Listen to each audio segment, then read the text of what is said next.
সতীৰ্থ মুকুট অসম আপোনালৈ GMSKৰ পৰা এখন নিৰ্দেশনা পত্ৰ প্ৰেৰণ কৰিছে। উক্ত পত্ৰখন আপোনাৰ জ্ঞাতাৰ্থে পাঠ কৰিবলৈ ওলাইছোঁ। আশা ৰাখিছোঁ আপুনি ইয়াত সম্পূৰ্ণৰূপে সহযোগিতাখিনি আগবঢ়াব। ৰেফাৰেন্স GSO/099/GMSQ/UI (2024) Date 21/01/2024 প্ৰতি শ্ৰী মানস বৰগোহাঁই ওৰফে মুকুট অসম চলমান শিবিৰ বিশেষ অভিযানকাৰী গোট সংযুক্ত মুক্তি ফৌজ অসম স্বাধীন সংযুক্ত মুক্তি বাহিনী অসম স্বাধীন বিষয় গ্ৰেপ্তাৰ সন্দৰ্ভত নিৰ্দেশনা। সন্মানীয় সতীৰ্থ, বৈপ্লৱিক শুভেচ্ছা গ্ৰহণ কৰিব। এই নিৰ্দেশনাৰ জৰিয়তে আপোনাক জনাওঁ যে সংযুক্ত মুক্তি ফৌজ অসম স্বাধীনৰ অধীনস্থ চলমান শিবিৰত বিশেষ অভিযানকালীন সময়ছোৱাত আপুনি একাংশ নৱাগত সতীৰ্থৰ মাজত প্ৰতিবিপ্লৱী ভূমিকাত লিপ্ত থকাৰ লগতে সংগঠনৰ নীতিৰ পৰিপন্থী পৰিকল্পনাৰ কৰাৰ তথ্য প্ৰমাণসহ অভিযোগ পোৱা হৈছে। সেয়েহে উক্ত অভিযোগৰ আধাৰত স্বচ্ছ নিৰপেক্ষ অনুসন্ধানৰ জৰিয়তে প্ৰকৃত সত্য উদ্ঘাটনৰ স্বাৰ্থত সংগঠনৰ পবিত্ৰ সংবিধানৰ দফা 9 UPC অনুচ্ছেদ ক আৰু গড় 1 অনুসাৰে আপোনাক আজি 21 জানুৱাৰী 2024 তাৰিখে গ্ৰেপ্তাৰ কৰা হ'ল। নিৰ্দেশনা প্ৰদানত GSO সংযুক্ত মুক্তি ফৌজ অসম স্বাধীন সংযুক্ত মুক্তি বাহিনী অসম স্বাধীন। বিশেষ দ্ৰষ্টব্য: এই নিৰ্দেশনাৰ প্ৰতিলিপি চলমান সাধাৰণ মুখ্য কাৰ্যালয় লগতে সংগঠনৰ সকলো শিবিৰলৈ প্ৰেৰণ কৰা হ'ল। সহযোদ্ধাই তেখেতক গ্ৰেপ্তাৰ কৰক।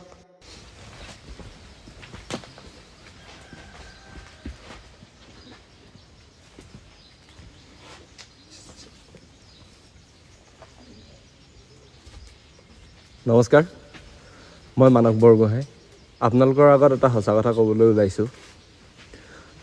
মোৰ পৰিচয় যি আপোনালোকে গম পাইছিলে তাৰ আঁৰতে এটা পৰিচয় লুকাই আছিলে। মই প্ৰশাসনৰ এজন লোক হয়। প্ৰশাসনৰ স্পেচিয়েল ব্ৰাঞ্চৰ SI হিচাপে মোক নিয়োগ কৰিছিলে 2021 চনত। মোৰ যি ID নাম্বাৰ হৈছে IG 8371963421। এয়া হৈছে মোৰ ID নাম্বাৰ। এই নাম্বাৰটো দি মোক আপোনালোকে চিনি পাব পাৰিব এজন SBৰ ছাব ইন্সপেক্টৰ হিচাপে। মই তাত কৰ্মনিয়োগ কৰোঁতে 2021 চনত যেতিয়া কৰ্মনিয়োগ কৰিছিলোঁ তেতিয়াৰ পৰা মোক এটা বিশেষ মিছন দিয়া হৈছিলে। মিছনটো হৈছিলে কি, আলফাৰ বিপক্ষে কাম কৰাৰ কাৰণে। আলফা স্বাধীনৰ বিপক্ষে যেতিয়াৰ পৰা কাম কৰিবলৈ আৰম্ভ কৰিলোঁ, প্ৰথম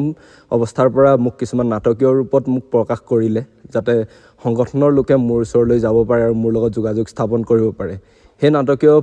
যিসমূহ আমি নাটক কৰিছিলোঁ সেই নাটকসমূহ আমি সুচাৰুৰূপে কৰি গৈছিলোঁ আৰু ঠিক তেনেধৰণে নাটকীয় ৰূপে মোক এবাৰ গ্ৰেপ্তাৰো কৰিছিলে। গ্ৰেপ্তাৰ কৰাৰ পাছত আকৌ পুনৰ এৰি দিছিলে। ঠিক তেনেধৰণে আমি দুবাৰ তিনিবাৰ তেনেকুৱা ধৰণৰ নাটক কৰিছিলোঁ আৰু পৰৱৰ্তী সময়ত যি বিচাৰিছিলোঁ আমি আলফা স্বাধীনৰ যি বিশ্বাস পাবলৈ সক্ষম হৈছিলোঁ আৰু সেই বিশ্বাস পোৱাৰ ফলত মই আহি নৱেম্বৰ মাহত আলফা স্বাধীনত যোগদান কৰিছিলোঁ। মই আলফা স্বাধীনত যোগদান কৰাটো প্ৰকৃততে এটা সম্পূৰ্ণ মোৰ মিছন আছিল। ইয়াত কোনো জাতীয় প্ৰেম বা কিবা তেনেকুৱা লুকাই মই অহা নাছিলোঁ, কাৰণ মোক এটা সম্পূৰ্ণ মিছন দিছিলে আৰু মিছনটোৰ কাৰণে মোক প্ৰক্ষেপ কৰিছিলে মানস চলিহা, দিগম্বৰ পাণ্ডে। তেওঁলোকে প্ৰত্যক্ষভাৱে মোক প্ৰক্ষেপ কৰিছিল আৰু পৰোক্ষভাৱে মোক প্ৰক্ষেপ কৰা ব্যক্তি হ'ল GP সিং, পাৰ্থসাৰথী মহন্তকে প্ৰমুখ্য কৰি। সেই মুহূৰ্তত 2021 চনত আছিলে ভাস্কৰজ্যোতি মহন্ত DGP হৈ। তেখেতেহে গোটেইগৰাকী ব্যক্তিয়ে প্ৰক্ষেপ কৰিছিল আৰু তেওঁলোকে আমাক অকল মোকে বুলি নহয় আৰু বহুকেইগৰাকী যুৱক যুৱতী আছে, তেওঁলোকে আমাক যিধৰণে প্ৰক্ষেপ কৰিছিল, যিধৰণে আমাক নিয়োগ কৰিছিল, নিয়োগ কৰাৰ পাছৰে পৰা তেওঁলোকে আমাক কিছুমান প্ৰলোভিত কৰিছিল। প্ৰলোভিত যেনেকৈ ধৰণে টকা পইচাৰ আৰু যি এতিয়া আমাৰ এই বয়সত সকলোৰে এটা যি পাৱাৰৰ এটা ক্ষমতা বিচাৰে, সেই ক্ষমতাৰ কাৰণে আমি সকলোৱে সেই কথাত মান্তি হৈ সেইধৰণে বিপক্ষে কাম কৰাৰ বাবে আমি প্ৰস্তুত হৈছিলোঁ আৰু সেইধৰণে আমি কাম কৰিছিলোঁ। ঠিক আমাক তেনেধৰণে প্ৰলোভিত কৰিছিল আৰু তেনেধৰণে প্ৰলোভিত কৰাৰ পাছত প্ৰথম অৱস্থাত কাহিলীপাৰাত আমাক প্ৰশিক্ষণ দিছিল। কাহিলীপাৰাত প্ৰশিক্ষণ দিয়াৰ পাছত আমাক আলফা স্বাধীনৰ বিৰুদ্ধে কেনেধৰণে কাম কৰিব লাগিব তেওঁলোকৰ ক্ষয় ক্ষতিৰ বিষয়ে আমাক বেলতলাৰ অজন্তা পথত অৱস্থিত এনক্লেভত আমাক প্ৰশিক্ষণ দিছিল সেই প্ৰশিক্ষণত বিশেষকৈ আছিল আপোনাৰ বায়োমেট্ৰিক্সৰ ওপৰত কেনেধৰণে এটুকুৰা ঠাইক জিৰ' ছিগনেল জন কৰিব পাৰি আৰু ধৰি লওক যিকোনো অৱস্থাত তেওঁলোকৰ যি ছিষ্টেম ইউজ কৰে সেই ছিষ্টেমক কেনেধৰণে ধ্বংস কৰিব পাৰি আৰু ছিষ্টেমক অকল ধ্বংস কৰাই নহয় সেই ছিষ্টেমৰ ফলত তেওঁলোকক আমি কেনেধৰণে বেলেগৰ সন্মুখত বা বেলেগ ৰাষ্ট্ৰৰ সন্মুখত আমি দোষী প্ৰস্তুত কৰিব পাৰোঁ সংগঠনৰ যি ছিষ্টেম ইউজ হয় সংগঠনৰ ছিষ্টেমে কোনো ক্ষয় ক্ষতি নকৰিলেও আমি যাতে সেই সংগঠনৰ ছিষ্টেম ব্যৱহাৰ কৰি আমি সংগঠনক ক্ষয় ক্ষতি কৰিব পাৰোঁ তেনেধৰণৰ আমাক বিশেষ প্ৰশিক্ষণ দিছিলে আৰু সেই প্ৰশিক্ষণৰ অৱস্থাত যেতিয়া মোক প্ৰশিক্ষণ সম্পূৰ্ণ হোৱাৰ পাছত মোক প্ৰক্ষেপ কৰিছিলে মোৰ কেইটামান বিশেষ কোড আছিলে সেই কোডটো যেনেধৰণে আপোনাৰ বিপদৰ সময়ত মোক যদি ক'ৰবাত ধৰা পৰোঁ বা কিবা হওক বিপদৰ সময়ত UA 792 আৰু আমাৰ ভাৰ্চুৱেল কোড যোনটো VC বুলি কওঁ VCটো হ'ল আপোনাৰ ৰামটোক যদি আপোনাৰ এনেকৈ নৰ্মেল ৰাম হয় আৰু যদি তাক লিখিত ৰূপ দিবলৈ হয় ROM যাতে সেই বস্তুটো কোনো গম পাব নোৱাৰে সেই তেনেধৰণে আমাক কিছুমান বিশেষ কোড দি পঠিয়াইছিলে আৰু 7896799241 এইটো এটা বিশেষ নাম্বাৰ হয় এই নাম্বাৰটো আপোনাৰ সকলোৰ হাততে থাকে আৰু সকলোৱে এই ক্ষেত্ৰত মানে যিসকল আমাৰ জড়িত আছে মোৰ লগত 7জন আছে মোৰ সহকৰ্মী সেই 7জনেও এই নাম্বাৰটোৰ জৰিয়তে সকলো ধৰণৰ বিপদৰ পৰা উদ্ধাৰ কাৰণে এই নাম্বাৰটো আমাক বিশেষ ধৰণে দিয়া হৈছিল আৰু যদি ক'ৰবাত আমাক এৰেষ্ট কৰে কিবা কৰে এই নাম্বাৰটোৱে আমাক বিশেষ সহায় কৰিব বুলি আমাক কৈ পঠিয়াইছিলে আৰু মোৰ লগত বিশেষকৈ আছিলে ছয়নিকা দাস নগাঁৱৰ আৰু আপোনাৰ কাবেৰী আছিলে তেখেতো নগাঁও অংকিতা গোলাঘাটৰ তাৰপিছত আছিলে ঋতুৰাজ বসন্ত চৰাইদেউ নুমল মেৰাপানী তাৰপিছত মই আছিলোঁ গোলাঘাটৰ আৰু আমাৰ লগত আছিল বিতুপন আছিল এই সকলোকেইজন আমাক বিশেষকৈ প্ৰশিক্ষণ দিয়াইছিল আৰু আমাৰ বিশেষ প্ৰশিক্ষণটো আছিল অকল বায়োমেট্ৰিক্সৰ ওপৰত সেই বায়োমেট্ৰিক্সৰ ওপৰতে আমাক প্ৰশিক্ষণ দিছিল আৰু পাছত আপোনাৰ যিসকলে সকলো ধৰণৰ বাহিৰত গৈ প্ৰশিক্ষণ লৈ আহিছিল যেনেধৰণে ডেৰাডুনৰ মিলিটাৰী একাডেমীত ট্ৰেইনিং লৈছিল প্ৰণদীপ গগৈ গোলাঘাটৰ হয় প্ৰণদীপ বিশেষকৈ মানস চলিহাৰ একেবাৰে লগত থকা এজন বিষয়া হয় প্ৰণদীপে এই ক্ষেত্ৰত বিশেষকৈ প্ৰশিক্ষণ লৈছিল কেনেধৰণৰ কি কৰিব লাগে আৰু প্ৰণদীপৰ লগতে আপোনাৰ ৰাজশ্ৰী তিতাবৰ তাইও এই ক্ষেত্ৰত বিশেষ প্ৰশিক্ষণ লৈছিল আৰু তেনেধৰণে ছোৱালীখিনিক এনেধৰণে প্ৰস্তুত কৰিছে যাতে ছোৱালীখিনিয়ে এজন বিষয়াক বা এজন সংগঠনৰ লোকক কেনেধৰণে নিজৰ প্ৰতি প্ৰলোভিত কৰিব পাৰি যি ছেক্স এডুকেশ্যন বুলি কোৱা হয় ছেক্স এডুকেশ্যন বিশেষকৈ ছোৱালীখিনিক দিয়া হৈছে ছেক্স এডুকেশ্যন এইটো কাৰণে দিয়া হৈছে যাতে GMSQ CMSQত দৰে যি শিবিৰ আছে সেই শিবিৰৰ নেতাসকলক নিজৰ প্ৰতি আকৰ্ষিত কৰি শিবিৰৰ মাজত এটা বিভেদৰ সৃষ্টি কৰিব পাৰে যাতে সেই ধৰণৰ বিশেষ প্ৰশিক্ষণ ছোৱালীখিনিক দিয়া হৈছে আৰু বাকী বহুকেইজন আছে মোৰ যিহেতু 34 হয় মোৰ ৰোল নাম্বাৰটো লাষ্টৰ ফালৰ পৰা মোৰ 34 হয় মোৰ আগতো আৰু 33জন আছে 33জনকো তাৰে বিশেষ কিছুমান আপোনাৰ ডেৰাডুনত পৰা প্ৰমুখ্য কৰি তেনেকৈ বাহিৰৰ বহুত জেগাত দীঘলীয়া 9 মহীয়া প্ৰশিক্ষণৰ পৰা লৈ বহুতো প্ৰশিক্ষণ দিছে আৰু স্পেচিয়েল মাৰ্চিয়েল আৰ্টৰ পৰা লৈ ৱেপন ইউজৰ কেনেকৈ কৰিব লাগে সেই বিশেষ কিছুমান প্ৰশিক্ষণ দি এতিয়াও প্ৰশিক্ষণ দিয়াই আছে আৰু সেই প্ৰশিক্ষণৰ মুহূৰ্তৰ পৰা এতিয়ালৈকে আমাক এটা কথা সদায় মগজুত সোমাই আছে প্ৰত্যেক মুহূৰ্তত প্ৰথম দিনাৰ পৰা মই অহাৰ আগমুহূৰ্তলৈকে এটা কথা আমাক এই ধৰণে মগজুত সোমাইছে যে আলফাত থকা যিসকল লোক আছে যিসকল বিষয়া আছে তেওঁলোকে লাহবিলাসৰ জীৱন যাপন কৰে আৰু যিসকল নতুনকৈ যায় যিসকলে নতুনকৈ সংগঠনত যোগদান কৰে তেওঁলোকক কুকুৰ মেকুৰীৰ দৰে ব্যৱহাৰ কৰে কিন্তু মই সঁচাকৈ আমাৰ যিসকল অসমীয়া যুৱক যুৱতী বা মোৰ লগত যিসকলে প্ৰশিক্ষণ লৈছিলে মই সকলোকে এটা বিনম্ৰ অনুৰোধ কৰিব বিচাৰোঁ যে হয় আমাক সেই তেনেধৰণৰ কথা কৈ আমাক কিছুমান উত্তেজিত কৰাইছিলে কিছু মুহূৰ্তৰ বাবে কিন্তু ইয়াত মই আজি 3-4 মাহ দিন মই নিজে ইয়াত আছিলোঁ মই কিন্তু তেনেধৰণৰ কোনো ব্যৱহাৰ ইয়াত পোৱা নাই ইয়াত সকলোৰে একে বন্ধুসুলভ আৰু যি দায়িত্বসুলভ যে জ্যেষ্ঠজনে আপোনাৰ প্ৰতি যি দায়িত্ব থাকিব লাগে সেই দায়িত্ব জ্যেষ্ঠজনৰ আপোনাৰ প্ৰতি সদায় আছে যি ধৰণে আমাক কৈছিলে বাহিৰাসকলে হওক বা যিসকলে আমাক প্ৰশিক্ষণ দিছিলে তৃষ্ণা সন্দিকৈ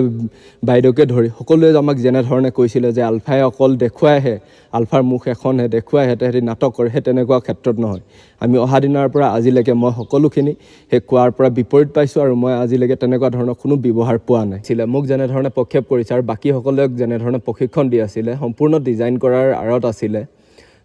GP সিং আৰু পাৰ্থসাৰ্থী মহন্ত আৰু GP সিঙে সেই তেওঁলোকৰ যি ডিজাইন থাকে, তেওঁলোকৰ যি প্লেনিং থাকে, মানস চলিহা বোলা যিজন দেৰগাঁৱৰ ব্যক্তি হয়, তেখেত জনাল হেড হয় SBৰ,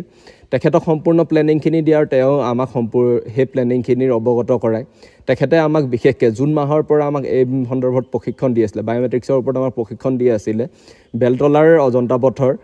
এনক্লেভত, আৰু এনক্লেভত আমাক বিশেষকৈ প্ৰশিক্ষণ দিছিলে তৃষ্ণা সন্দিকৈ আৰু মানস চলিহাই। মানস চলিহাক বিশেষকৈ পৰিচিত সকলো থানাতে এটা নামেৰে বিশেষ পৰিচিত, সেই নামটোৱে হৈছে ঘোঁৰা। তেখেতক ঘোঁৰা বুলি ক'লে প্ৰায় থানাই চিনি পায়।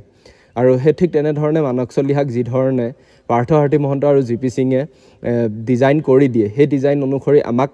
কামখিনি কৰিবলৈ আৰম্ভ কৰিবলৈ দিয়ে। আৰু কামখিনিৰ আঁৰতে প্ৰথমতে মোক যেনেধৰণে কাম দিছিলে, মোৰ কামটো আছিলে যে ইয়াত যিসকল জ্যেষ্ঠ বিষয়া আছে, সেই বিষয়াসকলৰ ওপৰত তন্নকৈ নজৰ ৰখা, তেওঁলোকৰ গতিবিধি, তেওঁলোকে কোন সময়ত ক'লৈ যায়, কেনেধৰণে যায়, তেওঁলোকে কেনেধৰণৰ অস্ত্ৰ শস্ত্ৰ ব্যৱহাৰ কৰে, তেওঁলোকৰ লগত কোনোবা গাৰ্ড থাকে নেকি, তেওঁলোকে ক'ৰবালৈ গ'লে কি অস্ত্ৰ লৈ যায়, তেওঁলোকে ক'ৰবালৈ গ'লে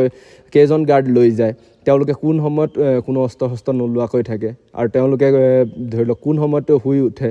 কোন সময়ত তেওঁলোকৰ ওপৰত কিবা এটা ধৰি লওক যদি আক্ৰমণ কৰিব লগা হয়, কিবা কৰিব লগা হয়, কোন সময়ত কৰিব পৰা যায়, তেওঁলোকক যাতে ক্ষতি কৰিব পৰা যি সুযোগকণ হয় বা যি তেওঁলোকৰ গতিবিধি হয়, গতিবিধিখিনি সম্পূৰ্ণকৈ মোক তন্নকৈ নজৰ ৰাখি যি তিনিজন অহাৰ কথা আছিলে, প্ৰণদীপ অহাৰ কথা আছিলে, ধৈৰ্য কোঁৱৰ অহাৰ কথা আছিলে আৰু ৰাজশ্ৰী অহাৰ কথা আছিলে, তেওঁলোকক মোক এই সম্পূৰ্ণ ৰিপৰ্টখিনি দিব দিছিলে। আৰু তেওঁলোকক স্পেচিয়েল ট্ৰেইনিঙে আছিলে যে কেনেধৰণে মানুহক ডিমটিভেট কৰিব লাগে, কিবা কৰিব লাগে, সম্পূৰ্ণ তেওঁলোকক স্পেচিয়েল ট্ৰেইনিং দিছিলে। আৰু সেই ট্ৰেইনিং অনুসৰি মোক এটাই কৈছিলে যে সম্পূৰ্ণ ৰিপৰ্টখিনি যিহেতু মই তেওঁলোকতকৈ 3 মাহ 3.5 মাহৰ আগত আহিছোঁ, অহাৰ বাবে মই সম্পূৰ্ণ ৰিপৰ্টখিনি তেওঁলোকক দিব লাগিব। আৰু তেওঁলোকৰ যি অহাৰ সময় আছিলে ফেব্ৰুৱাৰী মাহৰ, আমাক কোৱা মতে 7 পৰা 15 তাৰিখৰ ভিতৰত, ফেব্ৰুৱাৰী মাহৰ 7 পৰা 15 তাৰিখৰ ভিতৰত তেওঁলোকে আহি শিবিৰত উপস্থিত হ'ব আৰু তেওঁলোকৰ কাম কাজ কৰিব। ঠিক তেনেধৰণে মোক যি ধৰণৰ নাম ল'ব দিয়া হৈছিলে, মোক ইয়াত ল'ব দিয়া হৈছিলে বীৰ। তেওঁলোকে আহি যাতে মোক সহজে চিনি পাব পাৰে তাৰ বাবে মোক বীৰ ল'ব দিয়া হৈছিলে। আৰু সেই নাম অনুসৰি তেওঁলোকে মোৰ লগত কথা পাতি, আৰু তেওঁলোকে যি কাপোৰ পিন্ধি আহিব, ধৰি লওক জেকেট হ'ব পাৰে, ভাল দামী শ্বাৰ্টছ হ'ব পাৰে, সেই তেনেকুৱাত তেওঁলোকে যিবোৰ মাইক্ৰ' আৰু নেনো আমাৰ ইকুইপমেণ্ট থাকিব, যেনেধৰণে এটা বায়'মেট্ৰিক্সৰ ক্ষেত্ৰত ব্যৱহৃত হয়, জিৰ' ছিগনেল জোন কৰাৰ পৰা লৈ বিশেষ ধৰণৰ ছেটেলাইট ক্ৰেছ, ছিগনেল ক্ৰেছ আদিৰ ক্ষেত্ৰত যি ধৰণৰ ব্যৱহৃত হ'ব পৰা যন্ত্ৰপাতি, সেইসমূহ জেকেটৰ পৰা ধৰি তেনেধৰণে লুকুৱাই অনাৰ সম্পূৰ্ণ পৰিকল্পনা কৰিছিলে। আৰু এই আঁৰত যি পৰিকল্পনা আছিলে, সেই বস্তুখিনি ফেব্ৰুৱাৰী মাহৰ পৰা কাৰ্যকৰী হোৱাৰ কথা আছিল। অৱস্থাত মই যেতিয়া গুৱাহাটীৰ পৰা আহিলোঁ, অহাৰ পিছত মোক যি ভাৰত ম্যানমাৰ সীমান্তত হয়, ধৈৰ্য কোঁৱৰ আৰু প্ৰণদীপে আহি মোক থৈ গ'লহি। আৰু তেওঁলোকে মোৰ লগত যি এটা মোবাইল আছিলে সুকীয়া, সেই মোবাইল আৰু ID কাৰ্ড, সেই সকলোখিনি লৈ তেওঁলোক গুচি গ'ল। আৰু তেওঁলোকে মোক এটা কথাই কৈ গৈছিলে যে যি ফেব্ৰুৱাৰী 7 পৰা 15 তাৰিখৰ ভিতৰত আমিও গৈ যোগদান দিম। আৰু মুখ্য উদ্দেশ্য আমাৰ এটাই আছিলে যে সংগঠনৰ ভিতৰ চৰাত বেমেজালিৰ সৃষ্টি কৰা বা ক্ষতি কৰা। আৰু মোৰ ক্ষেত্ৰত তেনেকুৱা ধৰণৰ একো অন্য নাছিলে। মোক টেকনিকেলি যি ধৰণে পাৰি সকলোখিনি ক্ষতি কৰিবলৈ মোক দিছিলে। আৰু তেওঁলোকৰ সময়সূচীখিনি সুচাৰুৰূপে মানে পৰিচালনা কৰাত, আৰু ধৈৰ্য হওক বা প্ৰণদীপক হওক বা ৰাজশ্ৰীক হওক, যাতে মই সকলোখিনি তথ্য এটা এটাকৈ দিব পাৰোঁ, সেইখিনি যোগাত কৰিবলৈ মোক দিছিলে। আৰু এনে ক্ষেত্ৰত যেতিয়া আমি সকলোখিনি কাম আগবাঢ়ি গৈছিলে, মই সেইটো কথা ক'বই লাগিব, কাৰণ মানস চলিহাই যেতিয়া আমাক পঠিয়াইছিলে, বিশেষকৈ DGP GP সিং, এতিয়াৰ অৱস্থাত থকা বৰ্তমান DGP GP সিং আৰু পাৰ্থসাৰথী মহন্তই এই ক্ষেত্ৰত আমাক বিশেষ ধৰণে সহায় কৰিছে বুলি এইটো কাৰণে কৈছোঁ, আমি প্ৰত্যক্ষভাৱে তেওঁলোকক লগ পোৱা নাই, কিন্তু পৰোক্ষভাৱে মানস চলিহাৰ যিখিনি তথ্য পাতি দিয়া হয়, সংগঠনৰ ভিতৰত কেনেকৈ যাব লাগে, কি কৰিব লাগে, যে বা সংগঠনত সোমালে কি হ'ব কি নহ'ব, সম্পূৰ্ণখিনি পাৰ্থসাৰথী মহন্ত আৰু GP সিঙে সকলোখিনি কৰিছিলে। পৰোক্ষভাৱে ইয়াৰ আঁৰত সম্পূৰ্ণভাৱে GP সিং আৰু পাৰ্থসাৰথী মহন্ত জড়িত হৈ আছে। শেষত মোৰ এটাই অনুৰোধ, DGP GP সিং, পাৰ্থসাৰথী মহন্তই যেনেধৰণে মোক প্ৰলোভিত কৰিছিল, টকাৰ আৰু ক্ষমতাৰ যেনেধৰণে টোপ দিছিল, সেই টোপত মই যেনেধৰণে ভুল গৈছিলোঁ, বাকীসকল যাতে ভুল নাযায়, মোৰ বিনম্ৰ অনুৰোধ। আপোনালোকক যি কথা কৈ উত্তেজিত কৰিছে বা প্ৰলোভিত কৰিছে, কিছুমান কথা যেনেধৰণে তেওঁলোকে প্ৰকাশ কৰিছে যে সংগঠনৰ ভিতৰ চৰাৰ কথা, সেই কথা সম্পূৰ্ণ মিছা। আৰু সেই কথা মই 3-4 মাহে যি সংগঠনত আছোঁ, সংগঠনত থাকি মই নিজে অনুভৱ কৰিছোঁ যে তেনেধৰণৰ একো ইয়াত কোনো ধৰণৰ বোলে আপোনাৰ প্ৰতি ঘৃণনীয় দৃষ্টিৰে চোৱা কাৰ্য ইয়াত নচলে। যি তেওঁলোকে যি প্ৰশাসনে প্ৰস্তুত কৰিছে, GP সিং পাৰ্থসাৰথী মহন্তই যি প্ৰস্তুত কৰিছে যে যাতে সংগঠনত যদি বিভেদ আনিবলৈ হয় এনেধৰণৰ মন্তব্য কৰিব লাগিব, সেই মন্তব্য সম্পূৰ্ণ মিছা মই অনুভৱ কৰিছোঁ। আৰু এটা কথা মোৰ লগত প্ৰশিক্ষণ লোৱা সকলোকে অনুৰোধ কৰোঁ, আপোনালোকে যিহেতু সংগঠনৰ বিৰুদ্ধে